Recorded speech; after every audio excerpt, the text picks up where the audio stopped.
اسمعوا يا اخوان، اسمعوا يا رجال، الله يجزيكم خير.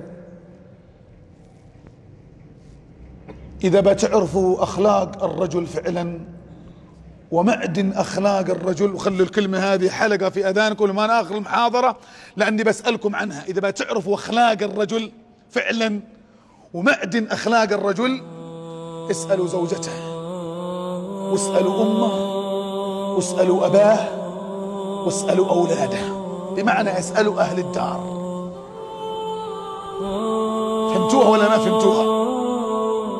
تظهر معدن الأخلاق هناك، محك، ابتلاء، كما سمعتوا في كلمة الشيخ عبد الله جزاه الله خير. في الفتن تظهر معدن الأخلاق. أما في النفس أخلاقنا مع بعضنا البعض، مع أصحابنا سهل تحسن أخلاقنا.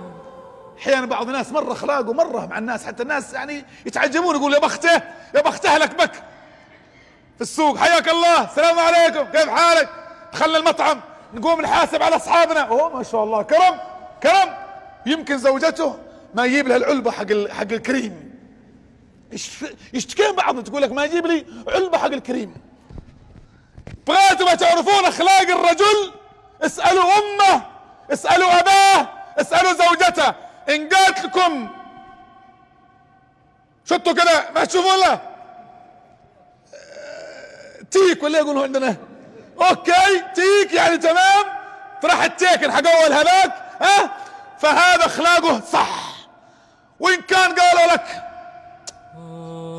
نص بنص ولا نقدر نطلب منه حاجة ولا يعبر الذباب عن خشمه واخلاقه سيء في البيت، لا تحاول، لا يغرك مدح الناس، لا يغرك مدح الناس انك صاحب اخلاق طيبة وكريم وشهامة ورجولة.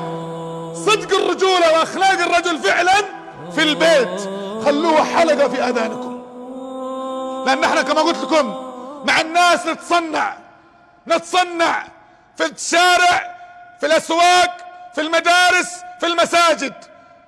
يمكن نتصنع، انا ما اتهمكم انتم كلكم، لكن ارجع للبيت. ايش في البيت؟ اسأل الله ان يجعلنا واياكم من حسن خلاقه مع اهله. خياركم لاهله، وانا هو اللهم صل عليه يقول ايه؟ وانا خيركم لاهلي. وسنعرج على هذه الكلمة في اخر الموضوع ان شاء الله، على هذه النقطة المهمة جدا، ان تحسن اخلاقك مع والديك، مع امك، مع اولادك، مع زوجتك.